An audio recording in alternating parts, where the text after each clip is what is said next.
Services Marketing, MKT 625. Lecture number 12.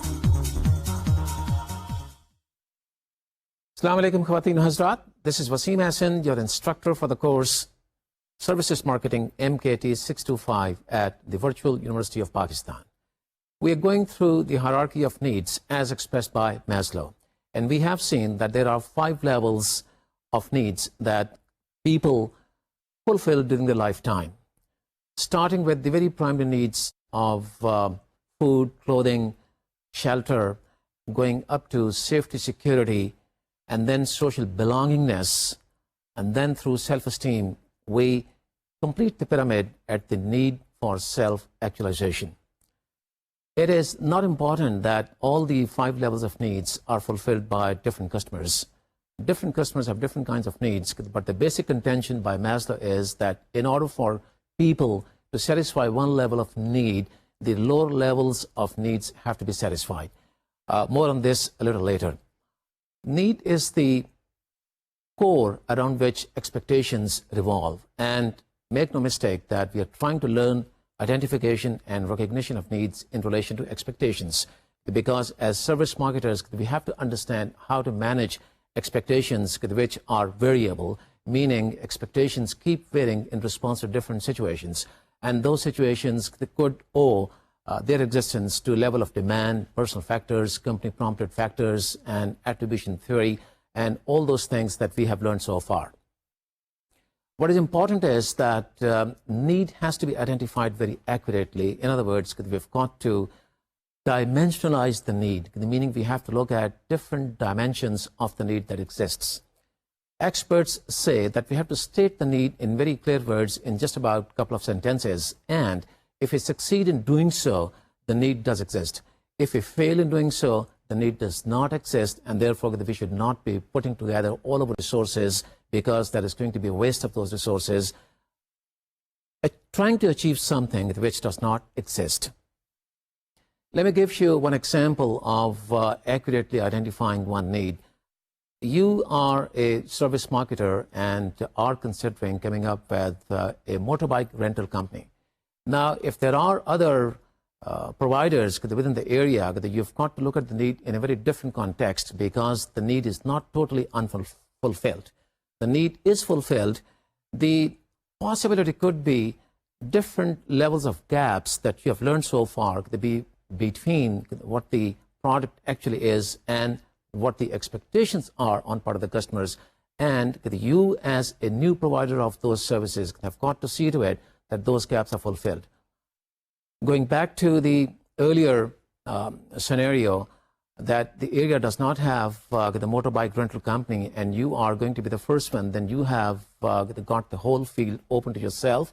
And being the pioneer, you've got to establish certain standards that you make it difficult for competition to follow. Although competition is not going to keep away from the attractions of that particular segment of the market, and it is going to raise its head, come what may, but the fact remains that you have dimensionalized the need in a way that you are in a position to clearly understand that particular need in relation to the realities of the market.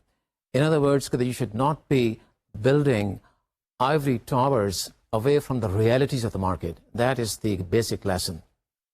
What happens is, once we have identified a need, that leads toward identification of need groups. And that is something which the theory of hierarchy of needs, as propounded by Maslow, helps us to do. Once we have identified the need groups, then we are in a position to match our resources with that particular need which presents itself. Now, that need may exist at a very primary level, or it may exist at a very high level. That does not really affect the marketing people, because it is a question of matching that particular need with the resources that the company has to itself. And if the company has accurately identified the need and has put together all the variables of marketing in a very proper perspective, then the chances are the company will go ahead with the right recognition of the need and with the right strategic framework. So in other words, the hierarchy of needs provides us with an opportunity of identifying the right need groups, and hence the right segments. And it is the area of segmentation which takes us into the area of differentiation.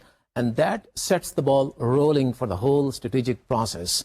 We are in a position to develop the right vision for the company, and out of that vision flows so many different strategic things like the mission and all the related strategies. So you have seen how this hierarchy really helps us in coming up with the right framework. In other words, this hierarchy serves as a beautiful base upon which we can build that framework.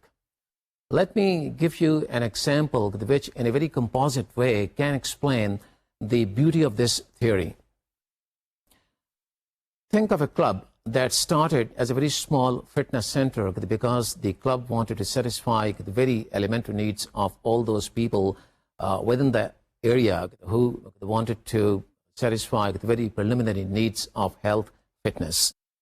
Very soon, the club realized that the captive audience of the club, meaning the customers or the members of the club, they wanted to satisfy another need because they were looking for something which could have been beyond the satisfaction of the elementary need that revolved around the basic workout.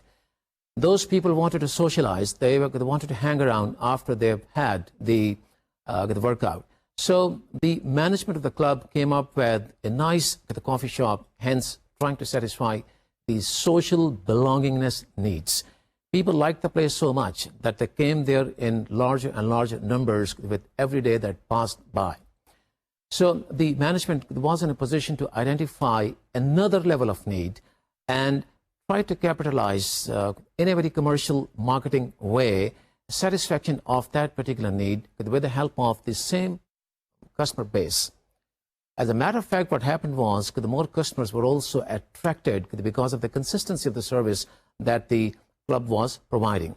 And you know it very well by now that consistency is one attribute that really adds to the experiential side of customers. And because of that positive experience, they buy that service over and over again.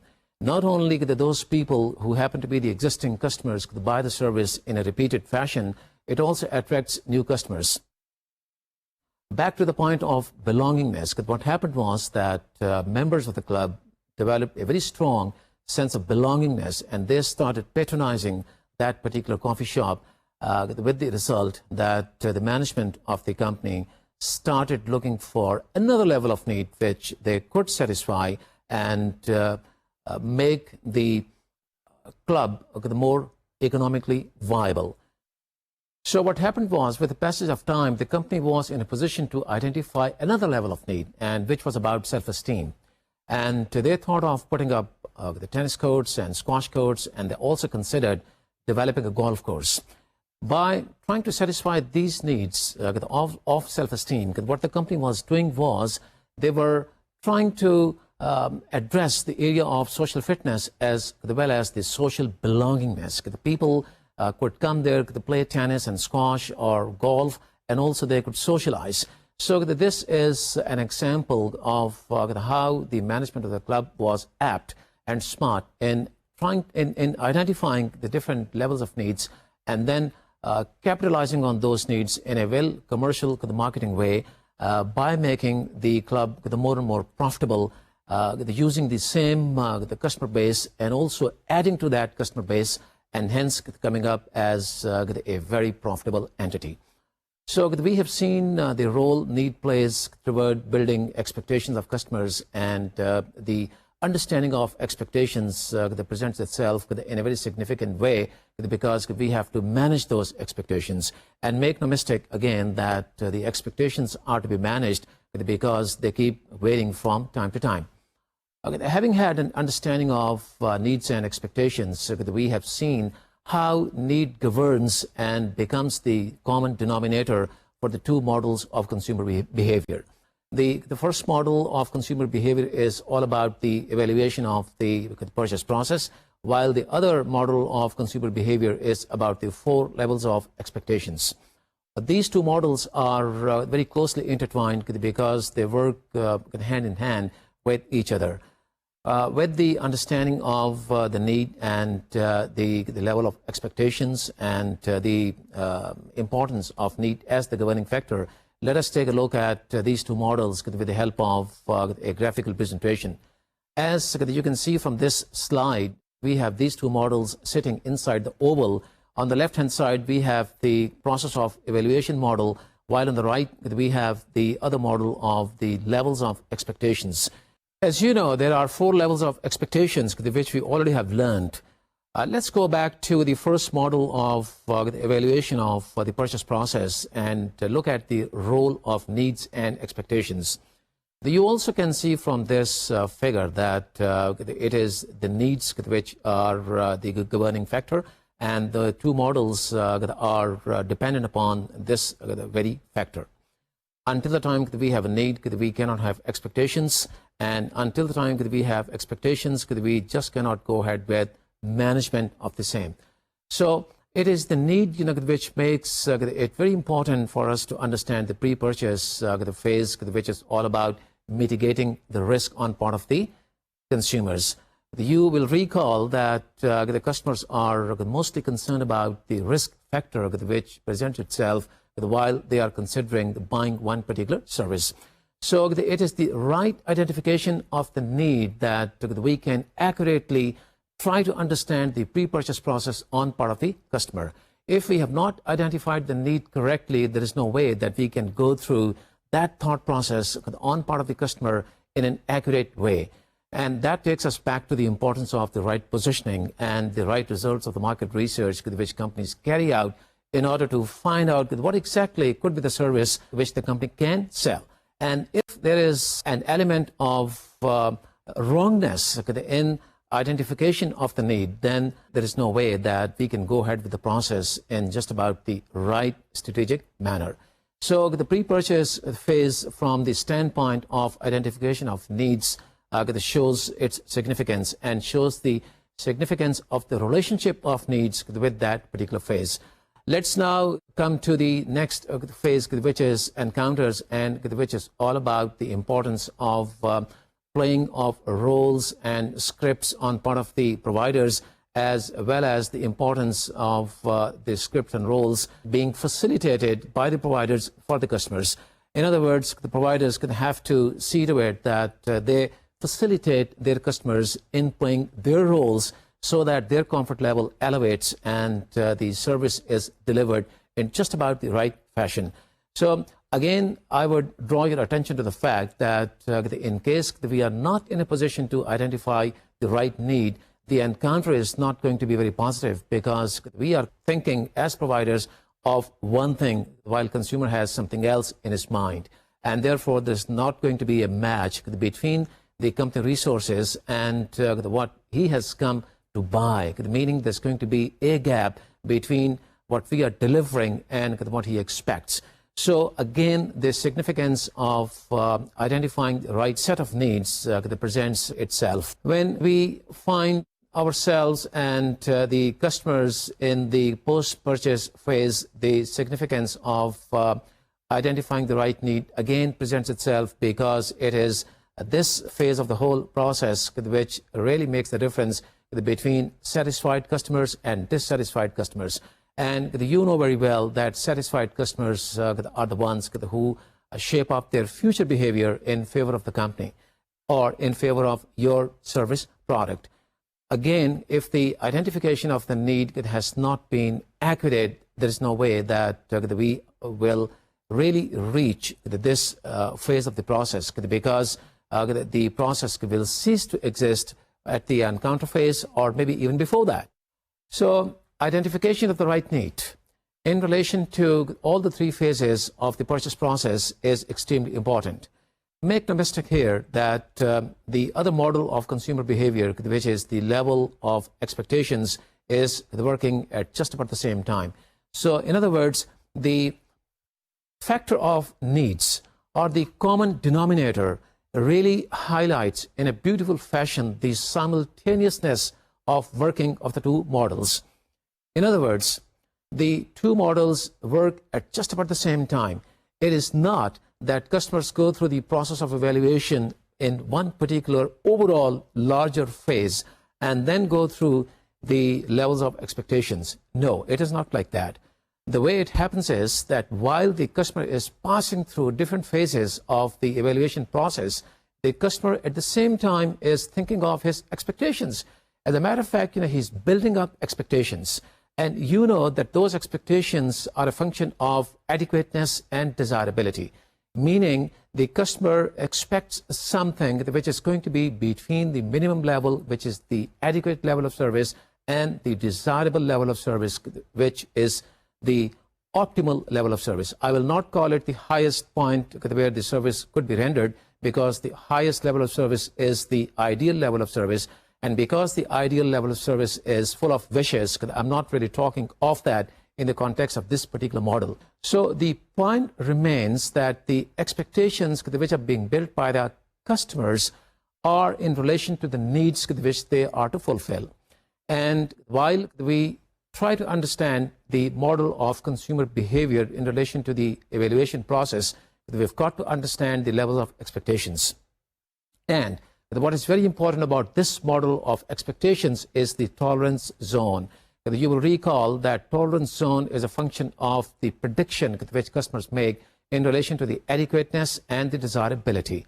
And this prediction is made in response to so many different factors, of which level of demand is one. And since level of demand is a very significant factor, I'm talking of that as the first the factor that affects the size of the tolerance zone.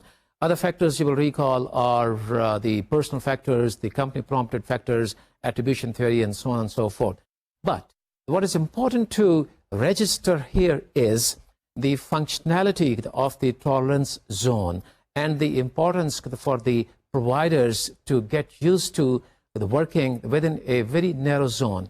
And this is, again, a function of so many different factors.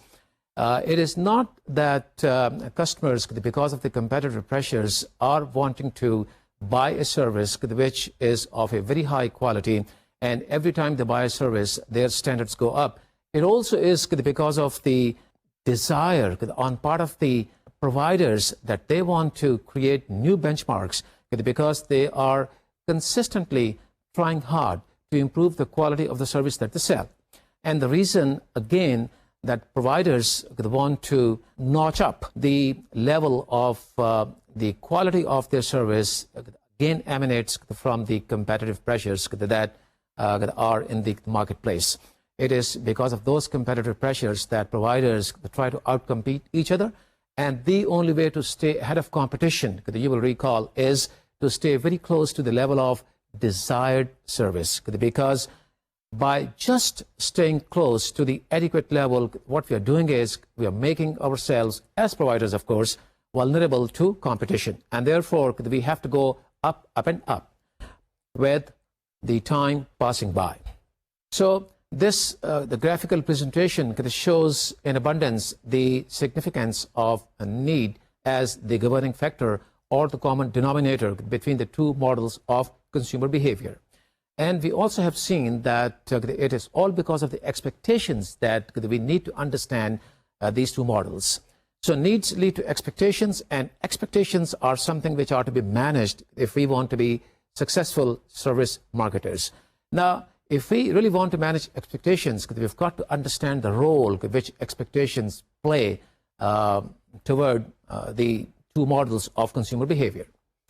The role that expectations play, again, has to be understood in the context of the three levels or the three phases of the evaluation process.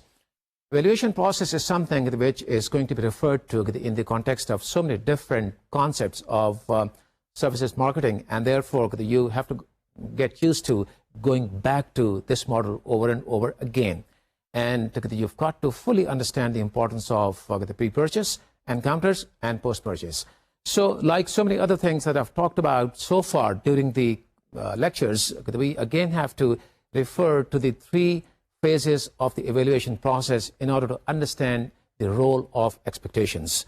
Because it is all about expectations, and it is all about minimizing the gap that presents itself in so many different ways, that we have to understand management of expectations. So in the pre-purchase phase, expectations play a very important role because this is the phase during which customers think of patronizing the one particular supplier. There are so many different factors, as you know, personal factors and company prompted factors and competition and so on and so forth. But what is important is why customers patronize the one particular provider. And we've got to keep one thing in mind here is the experiential side of the customer. If a provider provides a service very consistently of the quality which customers look forward to, then the chances are that customers will stick to that particular provider. And therefore, experience takes precedence over all other factors that we've talked so far during so many different lectures. And experience, therefore, plays a pivotal role during this pre-purchase phase. However, if a customer is a new one to the service and is going to buy the service for the first time, then other factors that I've been talking about in detail really come into play. And there, we've got to see to it that risk factors which become dominant in that particular situation are really addressed too. And those risk factors are to be addressed in a very psychological manner because we have to first understand the thought process of the consumer which is going on into his mind, and then come up with the certain measures which really address those concerns and elevate the level of confidence and trust of the customer into your service, and he walks into the service scape without any hesitations and without any apprehensions. So experience becomes really important, and followed by experience is our ability to try to understand the risk factors which play the second important role in this pre-purchase phase of expectations, so to say. The second phase of the evaluation process, as we all know, is encounters. Expectations, again, play a very important role during this phase because expectations get modified. So this phase is all about modifications. Modifications can be looked at in two different ways. The one is that we modify our behavior as providers in relation or in response to the situation that crops up all of a sudden.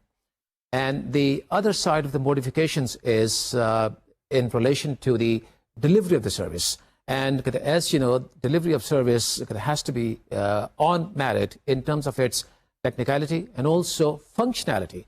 So it is not just that you deliver a service in terms of the quality parameters, by looking at the service in terms of dimensions or in terms of the taste, if it happens to be a tangible product as part of the service, food in particular.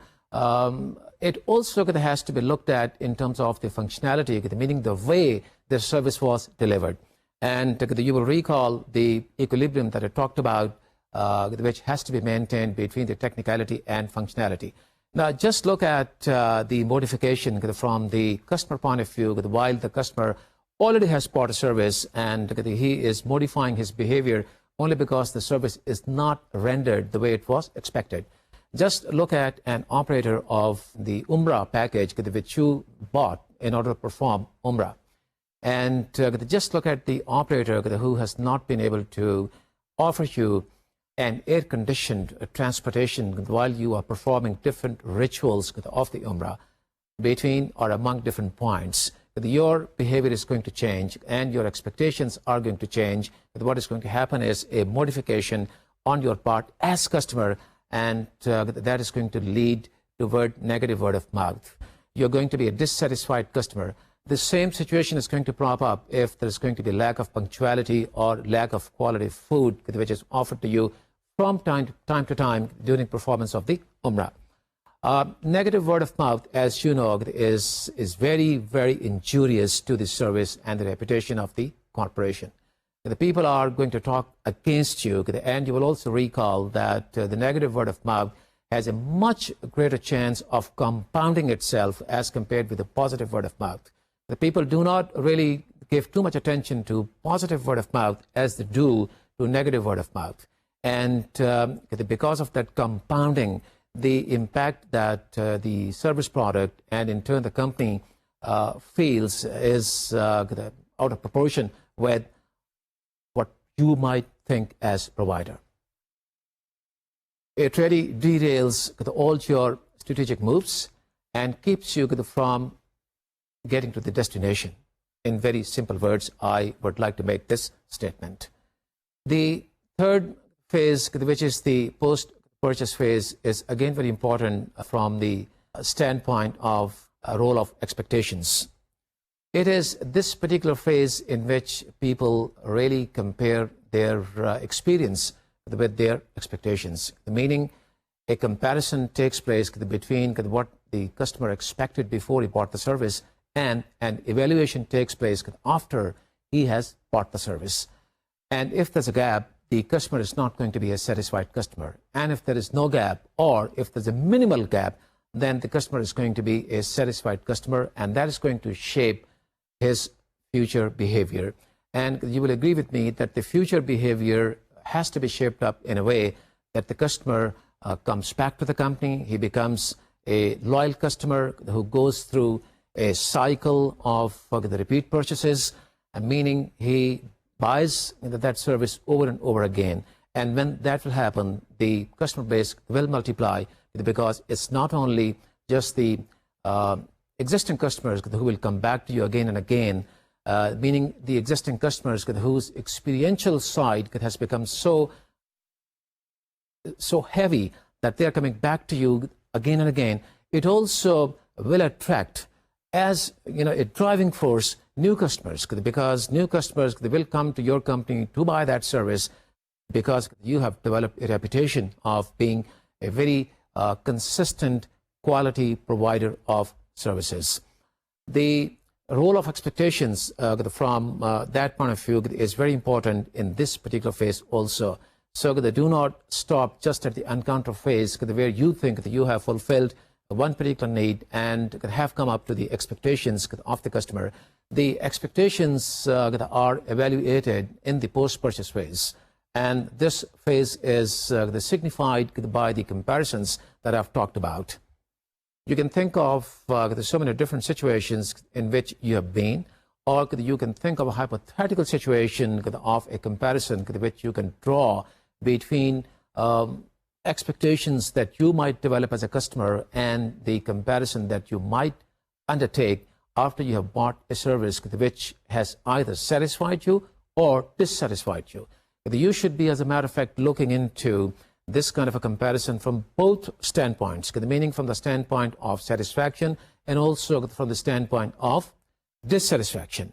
So having had an understanding of how expectations play a very important role through the purchase process, we also have developed a clearer understanding of the levels of expectations as the model of consumer behavior that presents itself.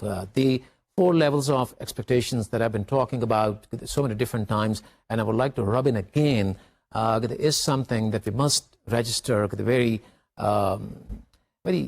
accurately, so that we can always draw the very insightful analyses in response to different situations in order to come up with a framework that we develop on the basis of the needs hierarchy, or on the basis of one particular need which we are to satisfy as providers. So just look at the relationship between and among so many different variables and models which consist of those variables, and you will start appreciating the repetition or the rubbing in of all these variables that I've talked about so many different times. Now, once we understand the role of expectations, we are all set to go ahead with management of expectations. Expectations, like I keep saying, are the variable and therefore have got to be understood in a perspective which provides us with the kind of managerial flexibility warranted to manage these kind of complex situations. These situations do not present themselves when you're dealing with tangibles because the quality parameters are very different. A tangible product has a very different features which are so visible and provide you with a very easy basis of evaluation. It is all about services which have experience qualities and credence qualities which really make it difficult for us to understand what the expectations are and how to manage those expectations when it comes to variability of expectations. We must understand that there is a very strong relationship between expectations and satisfaction. And it is from that particular standpoint that I was talking about the third phase of the evaluation process in terms of the role of expectations. So if we go back to the factor of satisfaction or dissatisfaction from that point of view, then we can really understand what I'm trying to arrive at. And I'm really trying to arrive at the very close relationship between expectations and satisfaction. It may sound very easy, and it is easy as a matter of fact, because if you are a satisfied customer, you have fulfilled the need and your expectations stand met. If there's a gap, you have to see the level of that gap. Because, like I said, it is seldom that the gap is totally eliminated or eradicated. There is a certain level of gap, and what marketing people are supposed to do is to minimize that gap. So if you are a satisfied customer, you have a high level of expectation. And if you are a dissatisfied customer, you have a low level of expectation. But the relationship does not end there. It is a very interesting kind of a relationship which we have to understand in a very proper perspective. If expectations are high, there are higher chances that you're going to have a high number of customers. I think it is very obvious. And we also have to understand, if expectations are low, there are high chances that the service will attract low number of customers. So this is the difference that we have understood so far between two different situations. However, there is another angle to it. If you have high expectations from a service and the service attracts a high number of customers, there are higher chances that there are going to be high number of dissatisfied customers. I will explain with the help of example how and why. And likewise, if expectations are low and a lower number of customers are attracted to the service, there are high chances or higher chances that there are going to be a high number of satisfied customers. This is a very, very interesting inverse kind of a relationship between expectations and satisfaction that we have to understand in its true light. And let me try to explain that with the help of a figure. As you can see from this figure, we have expectations on the y-axis and satisfaction on the x-axis. At the coordinates, you can see satisfaction is low and expectations also are low.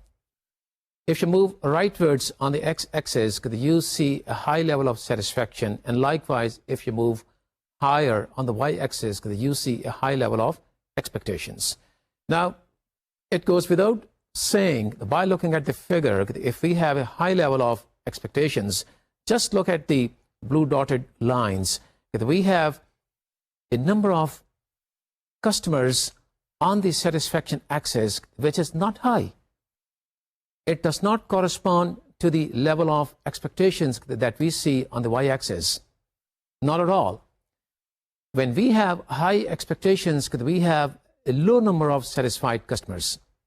I'm not saying that this is a rule of thumb. No, this is an inverse relationship that we have to understand in a true marketing perspective so that we can keep themselves from this kind of a situation.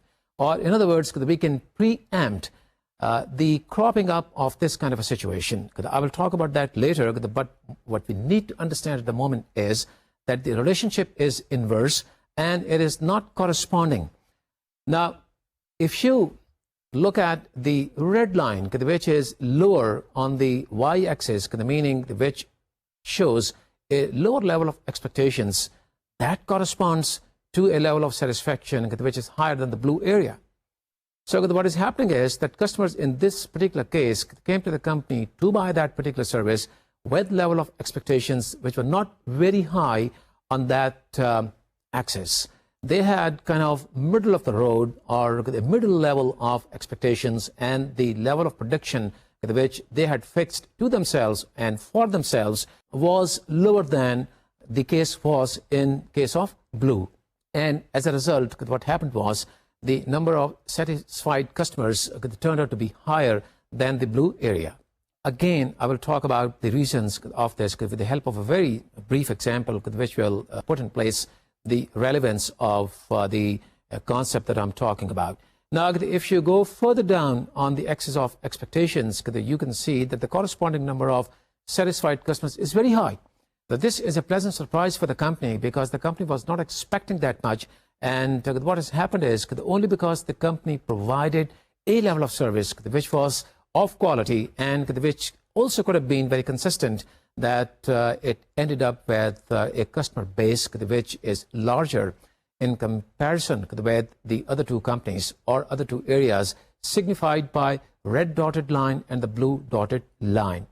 And if you draw a line between the high point of expectations and the high point of satisfaction, you see this tangent along with you can draw these relationships. And we can draw a very interesting conclusion from this figure with a lot of conviction, of course, that people who have a very high level of expectations may not have a high level of satisfaction index. Conversely, the people who have a low level of expectations may have a high level of satisfaction index. So this is very different from the former, which is high expectations and low satisfaction. The question which really should flash into our minds is what is the right grid on the expectations axis and satisfaction axis? Well, as we can see from the second version of this figure, is that the red solid area which is shown as a grid on this figure is just about the right points of expectations and satisfaction. You know why? Because if you go further up on red, you're going to end up with a level of satisfaction which is going to be lower than you see here. And likewise, if you go a little rightwards on the satisfaction grid, trying to achieve more satisfaction, then you're going to have a lower level of expectations. Now, it is a strategy on part of so many companies to keep expectations low so that they can have a high level of satisfied customers. This could be a strategy, and we'll talk about that later in one of the lectures. But just briefly, let me say a few words about that. That is done intentionally because companies think they should not really raise the level of expectations unnecessarily high so that they can really convert their prospects into real customers. But then it works only for one time because what happens is people really establish certain benchmarks about the quality parameters of that particular service, and the next time around when they come to buy that service, they come with very high level of expectations. So talking generally as to what should be the right grid on this expectation satisfaction relationship, I would say that the right area is the one which is marked by the most optimal expectation satisfaction grid. And I think it is very obvious that if you go further up, you have some disturbance the lower down, and if you go rightwards, you have some disturbance on the side of expectations, meaning you cannot go further up. And therefore, this is the one which marketing people should work for. Now, the challenge for marketing people is how to maintain this particular relationship between expectation and satisfaction. And the fact is, this is all about managing expectations. In other words, what is important for marketing people to understand is that services should not be over-promoted and they should not be under-promoted. When you have neither over-promotion nor under-promotion, you are selling a service product which is just about the one expected by your customers. And in order to proceed as to how to manage this kind of a situation, or how to keep yourself as marketing people from this kind of a tight spot, let me talk about, again, 3 phases of the purchasing process through which you have to go as providers now, not as customers, as providers to manage these expectations? Well, during the pre-purchase phase, what happens is you have to keep in mind three important elements. And those elements are, number one, that you have to rightly identify the need, meaning you must understand what is the exact expectation on part of the customers. And this certainly takes us back to the positioning of the service. More on this in a few moments. The second element of the factor, or rather this phase, is that we talk about what exactly is offered. We do not talk about what is a little more or what is a little less. And the third element of this phase is that we maintain consistency. Now, let's talk about these three elements one by one in detail. What is meant by accurate identification of the level of expectation takes us back to the positioning of the product, meaning the right positioning of the product. And again, I'm rubbing this in. We can rightly position our product only if we have accurately identified the need. Accurate recognition of the need is something which lets us identify the whole need group. And that need group takes us into segmentation and differentiation and then the whole process of strategic formulations. And therefore, it is all about pinpointing the right expectation which we know where exactly it locates itself between the adequate level of service and the desirable level of service, the meaning which exactly should be the point of the prediction. Now, if as a provider you go a little higher than that, the meaning you exceed the expectations of the customers, so much the better. But then again, it takes you to the challenges of having to work within a narrow zone of tolerance to which you must get used to, because that is the only way to stay ahead of competition. But what it really boils down to is the fact that we must identify expectations which arise out of the need very accurately, so that we know we do not sway right or left. The second element is all about keeping your word about the level of service or the delivery of service which exactly is offered. The meaning that we do not over-promote and also we do not under-promote. Now, this is something that relates with promotions and the messages that we create in the marketplace. The messages that we create in the marketplace to promote our services can be communicated in two different ways. The one is a very explicit way of communicating the message, whereas the other is implicit. Explicit messages are the ones like your advertising and promotions that you carry out from time to time, and any other literature which you introduce to let your service be known. And explicit messages also are in the form of the interaction that takes place between the service providers and customers. The providers at times they become overzealous and over enthusiastic in trying to sell more and more, and they end up making the promises which cannot be fulfilled. So what this dictates is that there must not be any over promises on the part of advertising people or sales and operations people who also work as advertising people in the case of services, which is not the case for the tangible goods, because people who are producing those goods are somewhere else, and people who are selling those goods are located elsewhere, and the actual transaction is taking place at the retail outlet, away from and remote from the 2 points of the company operations and company sales.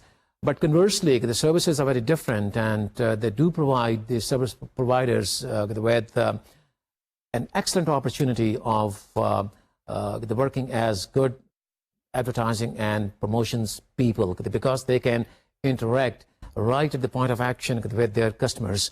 And while they interact, they've got to see to it that they do not overpromise. And also, they must not be very reserved to the point that they do not talk about the service at all.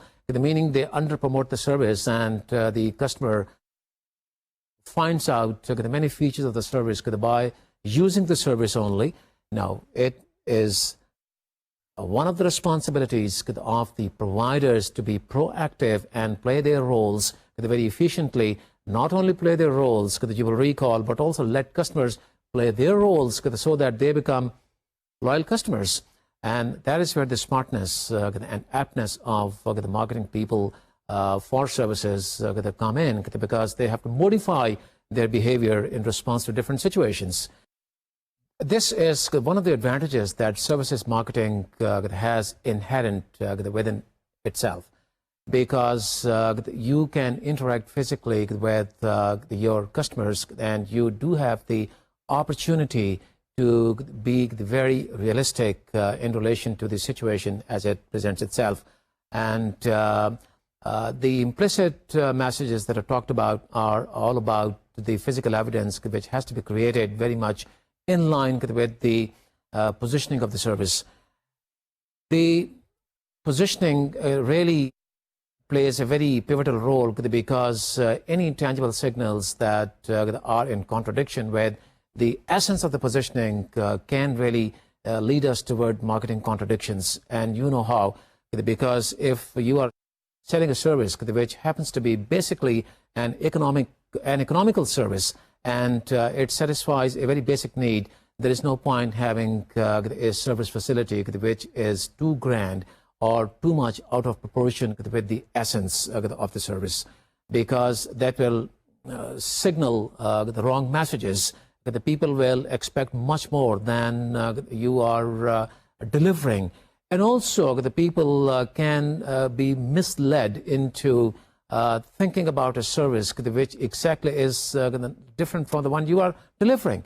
So the messages have to be very accurate, and messages could be very explicit by way of very clear and explicit advertising, and the messages have got to be very honest and realistic while you interact with your customers, and the messages could be very clear and very honest in terms of sending signals to the marketplace by having the kind of tangibles which are very much in line with the character and the essence of the service. Even the uniforms and the stationery have got to be very much in line with the essence of the service. They should not be too grand, and they should not be too downgraded to the point that customers do not really form a corresponding relationship between the two, meaning the service product and the tangible evidence that they see at the service scape. The third element of this phase relating managing expectations is consistency. Consistency also is very important, because consistency is an attribute of quality which keep our customers in place, and they do not switch suppliers, because it is because of consistency that they become loyal customers. And when they are loyal customers, they spread positive word of mouth, and they bring in more customers, and hence beefed up revenues for the company. And therefore, it really strengthens the experiential side of the customers, who, by the virtue of that positive experience, stay with you and do not go elsewhere. On the other hand, it also becomes the driving force of attraction for new customers, who, because of the reputation for the company as being a reliably consistent supplier, come to you, and they really beef up the fold of your customer base. And this is how the business of the company grows. And it is all about managing expectations accurately. And you can be very, very accurate in the pre-purchase phase if you pay attention to the three elements that I've just talked about. And to summarize all over again, those are: number one, you've got to be very accurate in identifying the level of expectation. And number two, you've got to be very accurate in telling them what is it that you are offering, meaning no overpromotion, no underpromotion, explicitly as well as implicitly. And number three, you've got to be very consistent when you offer your service, because that is something which really makes the difference between a positive future behavior of the customer and a negative future behavior. Positive future behavior is all about sticking with the company, and negative future behavior is all about switching suppliers. And that is something which you must not see as the marketing managers. In other words, we must keep from happening. The second phase of the purchase process is encounters. And this is the phase where modifications take place. The fact is that the encounters in themselves are the variables of change. And this is the phase where changes take place, so to say. And like I pointed out earlier in some different context, modifications can take place in two different ways. Modifications on part of the providers because they're responding to one particular situation, and modifications on part of the customers who are forming their impressions while they are buying that service. They can modify their behavior by not going ahead with the purchase process, which could be very negative and insulting for the provider, because a customer walking out of the facility is something that no company should let happen. And if a customer is modifying his behavior because he's getting a pleasant surprise, so much the better. Now, how modifications can take place in two different ways. Let me give you examples. The one example is from the customer standpoint, and that pertains to the Umrah package, about which you are very well familiar. And the net effect of that is going to be something very negative. And if you happen to be a sensitive service provider, you've got to make certain modifications to your behavior so that those kind of problems do not take place in future, either by bringing certain changes into your procedures or into your strategies, and seeing to it that you make your strategic formulations those mistake-proof, so to say. The other side of modifications is that you as the provider respond to situations which could be managed very well only because you happen to be very good at playing your script. Just look at a customer who's come into your facility with a bad mood. You as a positive provider can bring about in his negative mood which has formed because of a negative interaction socially at home or at work, but by providing service of a level which he's not expecting, by using a few nice words, being courteous, you can change his behavior. He can modify the level of expectation, and therefore the level of prediction gets changed, and you provide a service to your, therefore you are. This, I would like to summarize whatever we have talked so far today because of the paucity of time. And the third element of, or the third phase of the pre-purchase process in relation to the managing of expectations will be dealt with in the next lecture. But just in a few of what I have talked today, before we move forward, it has to be identified very accurately because that is something that gives rise to expectations. Expectations have got to be understood in the light of the model of consumer behavior that we have learned. As a matter of fact, there are two models of consumer behavior which are governed by the need factor. And once we have developed the understanding for those two models, we are all set to start understanding as to how to manage expectations. And managing expectations is all about strategic formulations, which I shall be talking about in different lectures. But so far, we are all set with the understanding which lays the foundation for that. Thank you very much for listening to the lecture and being with me. I look forward to talking with you again in the next lecture. Allah Hafiz.